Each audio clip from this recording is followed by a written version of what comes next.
Rafael Campos Pereira, como é que estão a lidar as empresas com os preços recorde da energia? De forma muito preocupada e inquieta, como é evidente. Eu devo dizer, antes de mais nada, que subscrevo, não me custa nada subscrever todas e cada uma das intervenções anteriores, inclusivamente a questão do encerramento da central do Pego, que aliás até é residual, como foi dito. Acaba por não ter peso.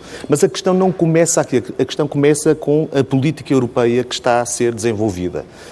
Portugal é um pequeno player e tem feito o seu papel, e não o questiono relativamente às questões relacionadas com a transição. A verdade é que a Europa está a descarbonizar de uma forma correta, evidentemente, em termos de substantivos, mas a verdade é que o percurso está a ser acelerado. E está a ser acelerado sem que, ao mesmo tempo, tenham sido encontradas alternativas. Não há ainda alternativas credíveis que possam dar resposta às necessidades da indústria.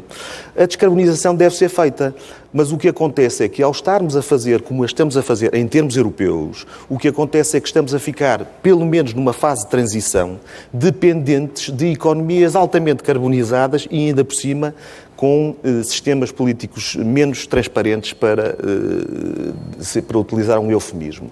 E foi exatamente aquilo que disse há pouco o João Conceição. Estas questões geopolíticas que têm a ver com as opções da União Europeia e também com as questões do abastecimento do gás natural por parte de alguns países, que são as tais economias que neste momento provavelmente são as mais carbonizadas. Obviamente que nós não podemos ficar, nós estamos nesta altura fortemente condicionados pela política de abastecimento de alguns países e temos que acelerar em encontrar alternativas. No caso concreto da União Europeia, não existe neste momento o financiamento que devia haver, por exemplo, às alternativas, nomeadamente às energias renováveis. Não há. E, portanto, o que as empresas encontram é, independentemente de todas essas questões geopolíticas e de política europeia interna, a verdade é que, para dar um exemplo, eu conheço uma empresa do setor têxtil que pagava 100 mil euros mês de gás natural e, de um momento para o outro, passou a pagar 400 mil euros. Uma empresa de uma dimensão razoável, mas que fatura 2,5 milhões de euros por mês. Como é que é possível acomodar este aumento de 300 mil euros? Evidentemente que há ajustamentos, tem havido ajustamentos, mas as empresas estão a sofrer muito.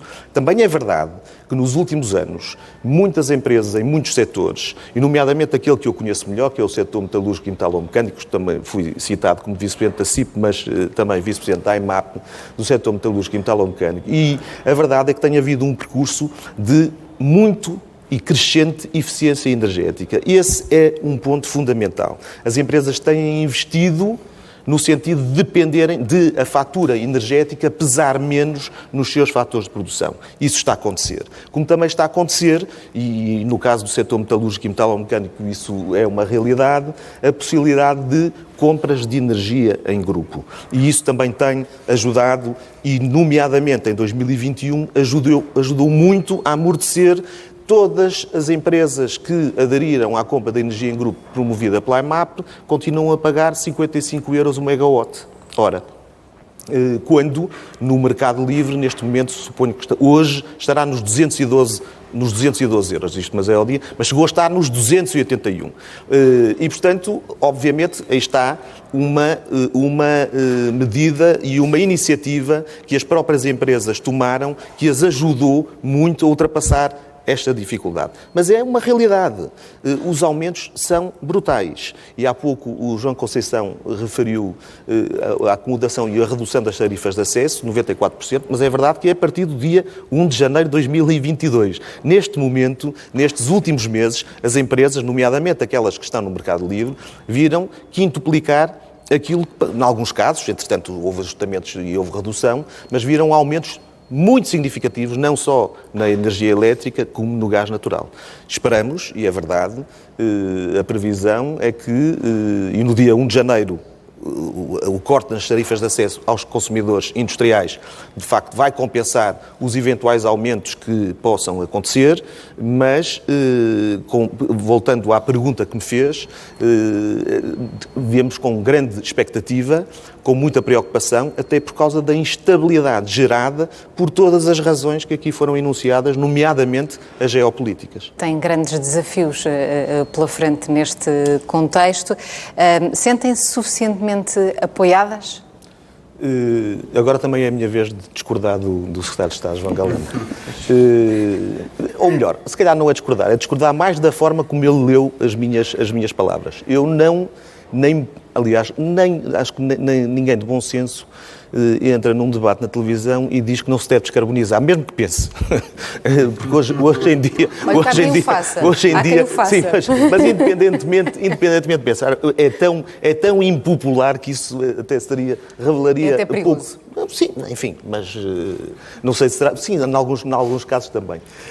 Agora, o que eu acho, e nem tem a ver com as opções portuguesas, nem tem a ver com a micro-realidade portuguesa. Tem a ver com as opções como foram tomadas e a velocidade em que foram tomadas, sem alternativas, mais pela Comissão Europeia. Aliás, como o próprio governo português, por vezes, se tem queixado. O que acontece é que, ao não haver... Eu não estou a dizer que não seja feita. Aliás, eu disse que deve ser feita. E as empresas devem ser feitas. As empresas entendem que deve ser feita.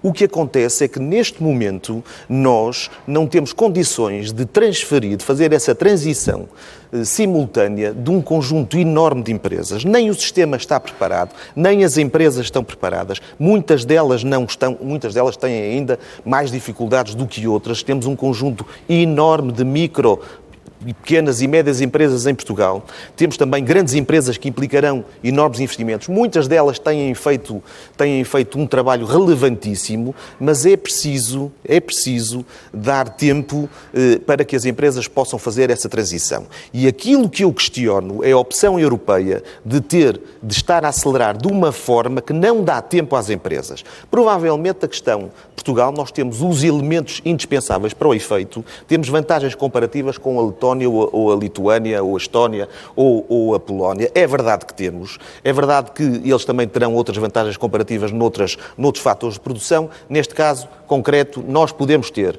Mas também é verdade que há um conjunto de dificuldades e desafios que têm que ser transpostos, que têm que ser ultrapassados, e para isso, naturalmente, deveria ter sido ponderada esta fase de transição. Quanto aos apoios, se sentem apoiadas, é preciso não esquecer que nós não estamos só, as nossas empresas não estão só perante a questão da transição energética.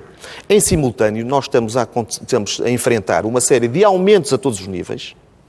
A logística tem aumentos brutais, os combustíveis têm aumentos, obviamente também está tudo associado, mas a verdade é que nós estamos a sofrer aumentos simultâneos de muitas questões que depois repercutem no preço e ao mesmo tempo que estamos confrontados com a transição energética, estamos também confrontados com a transição digital.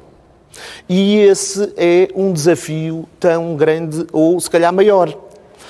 Exatamente na questão de Portugal, que nós, enquanto país, e muitas das nossas indústrias, metalúrgica e metalomecânica, têxtil, calçado, etc., competem hoje em dia nos campeonatos do valor acrescentado, mas com algumas características muito próprias, nomeadamente a capacidade de dar resposta a pequenas séries, a versatilidade, a possibilidade de trabalhar em nichos, e a digitalização está a dar ferramentas aos países concorrentes que eles já não tinham e que não conseguiam concorrer connosco. Obviamente que nós, com as mesmas ferramentas que os nossos concorrentes, continuaremos a ser melhores do que eles nestes nichos. Mas precisamos exatamente dos instrumentos necessários para fazer e para podermos corresponder aos grandes desafios. E ainda não os têm esses instrumentos?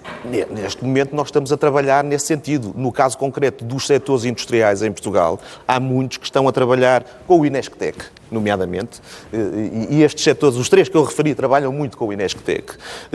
No PRR, infelizmente, em nossa opinião, os montantes, até para as agendas mobilizadoras, foram reduzidos, onde poderiam ser integrados muitos projetos nesse âmbito, e o montante de 900 milhões de euros, 1.000 milhões de euros, é muito pouco significativo. Eu sei que estava previsto um valor de 2,4 mil milhões de euros que o governo português poderá ir buscar a mais, mas é um montante reembolsável, totalmente reembolsável, estes 2,4 mil milhões de euros, e, portanto, não tem as mesmas características como incentivo que os 1.000 milhões de euros desta primeira fase. E, portanto, estamos a falar de 1.000 milhões de euros para investimentos privados que vão, essencialmente, responder a desafios nestas duas áreas. É muito pouco dinheiro. Obviamente que tem que haver um esforço grande das empresas. Há pouco referi, também há esforço por parte das empresas, desde logo na questão da eficiência energética, mas também na investigação e desenvolvimento, na inovação. Mas também são áreas onde os nossos concorrentes têm apoios significativos por parte das entidades públicas, nomeadamente institutos de interface, que são muito apoiados para apoiar as indústrias para estes dois grandes desafios. E, portanto, quando me pergunta se nós nos sentimos apoiados, se nos sentimos auxiliados, eu não lhe vou dizer que nos sentimos sozinhos e que nos sentimos perdidos, não. Mas acho que devemos fazer um investimento maior no sentido de criar mais condições, a exemplo do que agora, de alguns das agendas mobilizadoras, que de facto podem alavancar investimentos muito importantes nestas duas áreas, mas temos que fazer um esforço de aumentar estas verbas, porque, conforme disse, o investimento na inovação e o investimento em investigação e desenvolvimento é um investimento que tem que ser apoiado. Os nossos concorrentes na Alemanha, na Suécia, na Polónia, ia dizer o Reino Unido, mas enfim, não conta. Não conta para este campeonato, pelo menos. Em Itália, nos países, em quaisquer esses países, têm apoios. E, portanto, nós temos que ter as mesmas ferramentas que eles têm.